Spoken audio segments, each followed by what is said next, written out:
Ոսկեգույն արևայրուկը շատերի համար ամռան գլխավոր նպատակներից մեկն է, սակայն շատ հաճախ այդ ցանկությունը վերածվում է կարմրած մաշկի, այրվածքների կամ ցավի։ Բանն այն է, որ գեղեցիկ արևայրուկի գաղտնիքը ոչ թե երկար ժամանակ արևի տակ մնալն է, այլ ճիշտ ժամանակը և ճիշտ պաշտպանությունը։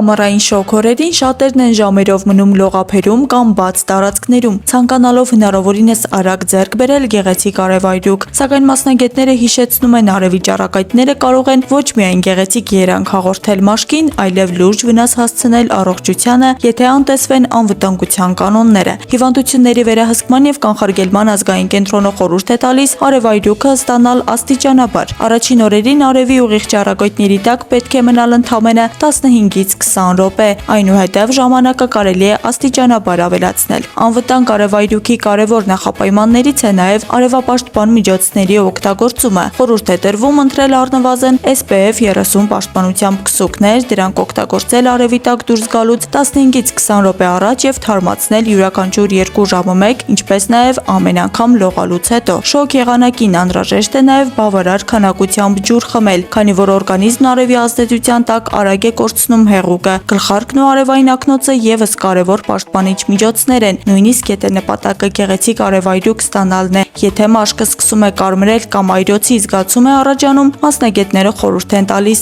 անմիջապես տեղափոխվել ստվեր և դադարեցնել արևայրուկ ընդունելը։ Դա նշանակում է, որ մաշկն արդեն ստացել է առավելագույն անվտանգ ազդեցությունը։ Առողջապահության մասնագետները հիշեցնում են, գեղեցիկ արևայրուկը չի ստացվում ժամերով արևի տակ մնալու հաշվին, այն ձեռք է բերվում համբերությամբ, ճիշտ ժամերի ընտրությամբ և մաշկի նկատմամբ պատասխանատու վերաբերմունքով։ Աստղիկ Խաչատրյան, Ռայա Լազարյան, այսօր։